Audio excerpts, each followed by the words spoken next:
Face एक side से prolonged है, एक साइड से शॉर्ट है, ऊपर वाला जबड़ा छोटा हो और पीछे की तरफ हो। तो लोग ये समझते हैं कि ये बस टेढ़े दांतों को सीधे करने की। और सर्जिकल केसेस भी मैंने किए हैं, बाईजा सर्जरी में भी किए हैं।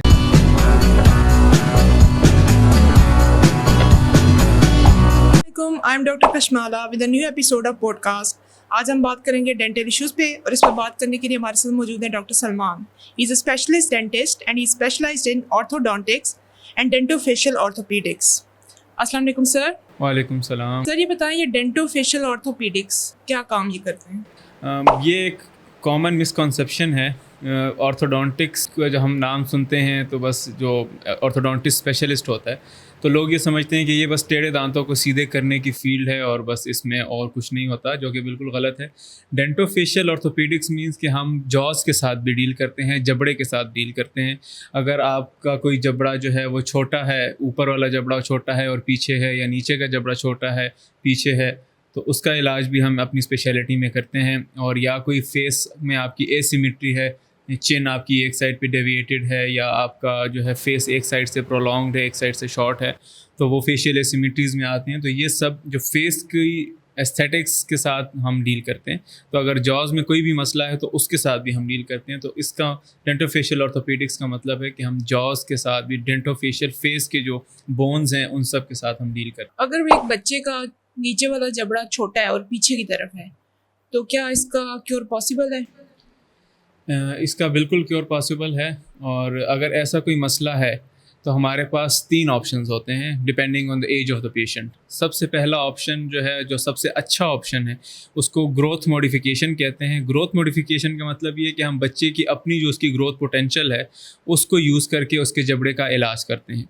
अगर बच्चा हमारे पास ग्रोइंग एज में आता है, जो कि जो लड़कियाँ होती हैं उनकी एज 10 to 11 ईयर्स और बॉयज़ जो हैं वो 10 to 13 ईयर्स या 12.5 ईयर्स की एज में हमारे पास आते हैं, जिनका नीचे का जबड़ा छोटा होता है, तो उसमें हम उनके अपने ग्रोथ का जो पोटेंशियल है वो यूज़ करके उनके नीचे के जबड़े को ग्रो करवाते हैं।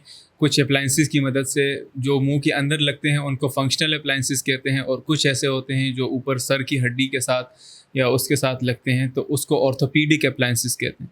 उनकी मदद से हम उनके जबड़े का इलाज करते हैं। ठीक है, तो उसमें ये होता है कि पहले स्टेज में हम जबड़े का इलाज करते हैं। टेढ़े दांतों का इलाज किसी भी एज में हो सकता है। पहले जबड़े का इलाज इसलिए ज़रूरी होता है क्योंकि ग्रोथ की उम्र गुजर रही होती है बच्चे की। 12 साल की उम्र या 13 साल की उम्र के बाद बच्चे की सेजिटल डायमेंशन, आगे पीछे की जो डायमेंशन में ग्रोथ होती है, वो काफ़ी हद तक कम हो जाती है। तो हम 10 साल की उम्र में जब बच्चा हमारे पास आता है तो हम उसकी ग्रोथ पोटेंशियल को यूज़ करके उसके इस मसले को हल करते हैं। जब हमारे पास ग्रोथ की एज ख़त्म हो जाए तो फिर हमारे पास 2 ऑप्शंस रह जाते हैं इसको ठीक करने के। एक को हम कहते हैं, अगर मसला कम हो, इतना ज़्यादा जबड़ा छोटा ना हो या पीछे ना हो, तो उसको हम कहते हैं कैमोफ्लाज। कैमोफ्लाज मतलब किसी चीज़ को छुपा देना। कैमोफ्लाज में हम ये करते हैं कि जो जबड़े का मसला होता है उसको दांतों की मूवमेंट से लेस प्रोनाउंस कर देते हैं, उसको किसी हद तक छुपा देते हैं। तो उसमें ये होता है कि हम बच्चे के दांत निकाल के उसके दांतों को आगे पीछे मूव करते हैं कि उसका जबड़े की जो मसला है वो थोड़ा छुप जाए, उसको कैमोफ्लाज कहते हैं। और तीसरा जो ऑप्शन है, जो सीवियर ऑप्शन है, वो जो मुश्किल केसेस होते हैं जिनमें मसला बहुत ज़्यादा होता है, नीचे का जबड़ा बहुत ही छोटा और पीछे होता है, तो उसमें फिर हम सर्जरी की तरफ जाते हैं, जिसको ऑर्थोग्नेथिक सर्जरी कहते हैं। और ये सर्जरी अमूमन एक जबड़े की होती है। हम नीचे के जबड़े को आगे ले आते हैं सर्जरी करके। कुछ केसेस इतने सिवियर होते हैं कि वो हम एक जबड़े की सर्जरी से नहीं ठीक कर पाते, तो हम उसमें बाय जॉ सर्जरी, दोनों जबड़ों की सर्जरी करते हैं। एक जबड़े को पीछे ले आते हैं और दूसरे जबड़े को आगे ले आते हैं। तो ये प्रॉपर ट्रीटमेंट प्लान है जब अब आपका बच्चे का जबड़ा छोटा हो उसकी एज के मुताबिक। सर्जरी हम तब करते हैं जब हमारे पास एज ग्रोथ ख़त्म हो जाती है, जो कि लड़कियों में 18 साल की उम्र में होती है सेजिटल डायमेंशन में ग्रोथ, और लड़कों में अप टू 20 ईयर्स तक वो ग्रोथ जो है वो ख़त्म हो जाती है सेजिटल डायमेंशन। और अगर बच्चे का ऊपर वाला जबड़ा छोटा हो और पीछे की तरफ हो तो क्या इसका भी ट्रीटमेंट पॉसिबल है? इसके भी यही 3 ऑप्शंस हैं। इसमें भी सबसे पहला और सबसे अच्छा ग्रोथ मॉडिफिकेशन का ऑप्शन है, लेकिन इसमें एज विंडो थोड़ी सी डिफरेंट है, क्योंकि ऊपर का जबड़ा मैक्सिला उसको कहते हैं, उसकी ग्रोथ लिंक्ड है स्कल के साथ, और स्कल की ग्रोथ लिंक्ड है ब्रेन के साथ। जितना ब्रेन ग्रो करता है उतना स्कल ग्रो करता है, और जितना स्कल ग्रो करता है उतना मैक्सिला ग्रो करता है। ब्रेन की जो ग्रोथ है वो 6 से 7 साल की उम्र में कंप्लीट हो जाती है। इसी तरह फिर जो मैग्जिला है वो स्कल के साथ और ब्रेन के साथ उसकी है, तो उसकी ग्रोथ भी 8 साल के बाद 9 साल के बाद उसकी ग्रोथ काफ़ी लिमिटेड होती है, आगे पीछे की डायमेंशन में या सेजिटल डायमेंशन में उसकी ग्रोथ लिमिटेड हो जाती है।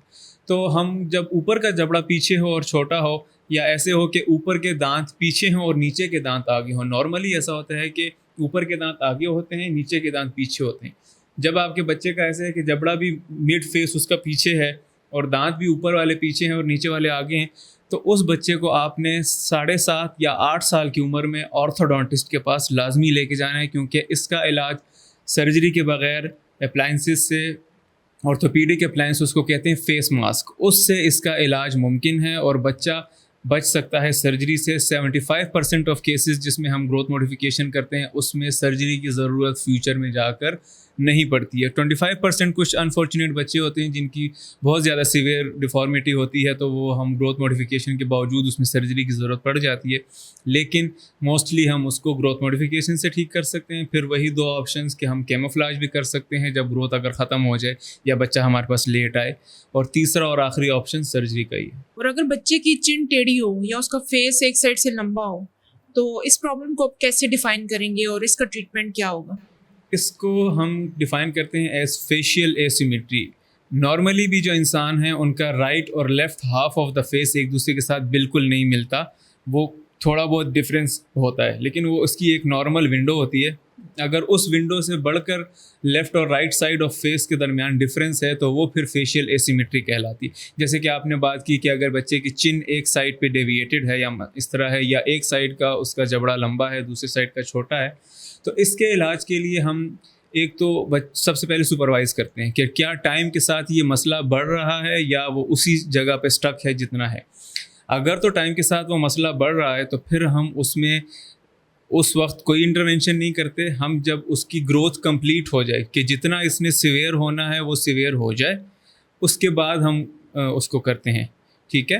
तो वो उस स्टेज पे फिर जाके हम सर्जरी कर लेते हैं। और दूसरा ऑप्शन ये होता है वो हाइब्रिड फंक्शनल अप्लायंस हम उसमें यूज़ करते हैं, वो भी ग्रोथ मॉडिफिकेशन की एक फॉर्म है, लेकिन वो कुछ केसेस जो हैं उसमें हम यूज़ करते हैं। अगर ग्रोथ के साथ मसला बढ़ रहा हो तो फिर हम बच्चों में हाइब्रिड फंक्शनल अप्लायंस के नाम से एक अप्लायंस आता है, उसमें भी हम ग्रोथ मॉडिफिकेशन भी कर सकते हैं, या अगर मसला सीवियर है और वो उसके साथ नहीं ठीक हो रहा तो हम उसको छोड़ देते हैं। जब वो फुली एक्सप्रेस कर ले, अब बच्चे की ग्रोथ ख़त्म हो जाए, तो एक बारी हम उसका ऑर्थोग्नेटिक सर्जिकल ट्रीटमेंट करते हैं। उस ट्रीटमेंट के 3 फेजेस होते हैं। पहले प्री सर्जिकल ऑर्थोडोंटिक्स होते हैं, 1.5 साल ब्रेसेस लगती हैं बच्चे को, हम उसके दांत उस हिसाब से ठीक करते हैं जैसे वो सर्जरी के बाद होंगे। फिर दूसरा फेज़ होता है सर्जरी 1 जा के भी हो सकती है, 2 जा के भी हो सकती है। फिर पोस्ट सर्जिकल ऑर्थोडोंटिक्स होती है, उसमें हम सर्जरी के बाद 6 महीने में उसको फिनिश करते हैं उसके दांतों की ऑक्लूजन को। तो ये फेशियल एसिमेट्री को डील करने का तरीका है। अच्छा, आप अपना कोई क्लिनिकल एक्सपीरियंस शेयर करें जिसमें आपने इस तरह के प्रॉब्लम्स को डील किया हो, फिर उनको ट्रीट किया हो। मैंने हर किस्म के पेशेंट्स को डील किया हुआ है, और सर्जिकल केसेस भी मैंने किए हैं, बाई जॉ सर्जरी में भी किए हैं, सिंगल जॉ सर्जरी में भी किए हैं। सर्जरी मैक्सिलोफेशियल सर्जन करता है, लेकिन प्लानिंग ऑर्थोडोंटिस्ट करता है कि सर्जिकल मूवमेंट कितनी होगी, हमने जॉ को कितने मिलीमीटर्स आगे लेके जाना है या कितने मिलीमीटर्स पीछे लेके जाना है, किस दांत को हमने कहाँ पे कितना मूव करना है, वो सब ऑर्थोडोंटिस्ट प्लान करता है, और सिर्फ सर्जरी मैक्सिलोफेशियल सर्जन परफॉर्म करता है, लेकिन वो दोनों मिलकर परफॉर्म करते हैं। मैंने सर्जिकल केसेस भी किए हुए हैं, और ग्रोथ मॉडिफिकेशन में भी मैंने केसेस इस तरह से किए हुए हैं। मेरे पास 13 साल की बच्ची आई थी, उसके नीचे का जबड़ा बहुत छोटा था, उसको हमने एक फंक्शनल अप्लायंस दिया जिसका नाम ट्विन ब्लॉक है, और 9 मंथ्स की ट्रीटमेंट के बाद उसका काफ़ी अच्छा फेस भी इम्प्रूव हो गया, दांत भी उसके इम्प्रूव हो गए।